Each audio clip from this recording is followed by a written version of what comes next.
Man kažkaip melagių diena yra emociškai sunki diena. Aš kažkaip nenoriu, nemoku meluoti, bet vis tiek atsikeliu ir pameluoju. Ant manęs pyksta, kandžiasi, o aš pameluoju. Be kita ko, balandžio 1 dieną galima ne tik meluoti, yra dar viena labai gera diena.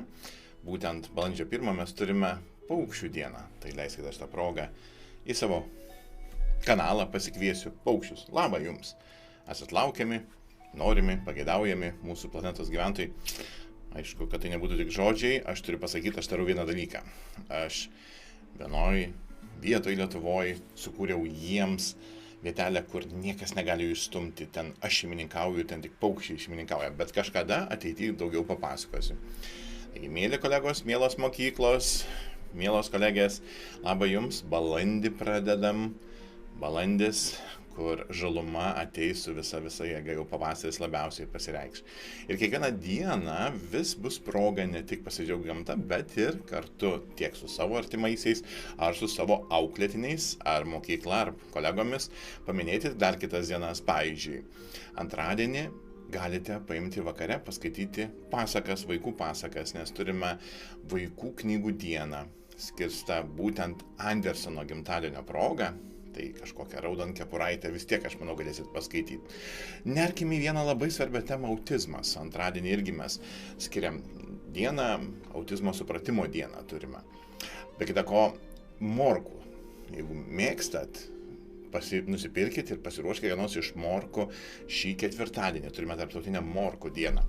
Ar sultis, ar salotas kokias nors. Menu mokyklai būdavo morkos tokia mindelė su cukrum pabarstytos. Tik mokykloje aš jas valgydavau, kaip įdomiai. Einam stalo tenisą pažaisti šeštadienį. Be kita ko, ypatingai vaikams ir suaugusiems priminkime apie saugų eismą. Tai šeštadienį turim saugaus eismo dieną. Na ir mankšta turbūt privaloma bus sekmadienį, nes turim pasaulinę sveikatos dieną.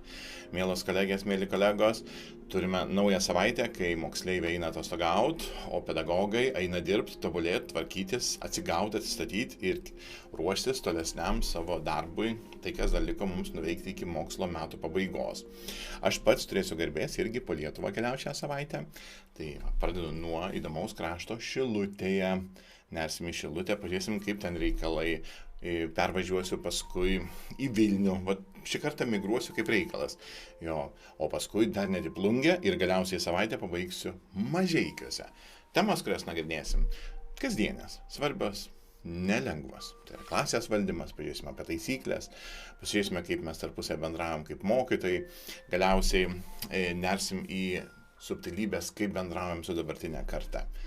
Kiekviena tema yra daug iššūkių, taigi kolegos, nepamirškim paukščių, stalo teniso, nepamirškime kitų temų, kurias minėjau, savęs, miego ir ypatingai sekmadienį mankštos, arba bent jau gero pasivaikščiojimo.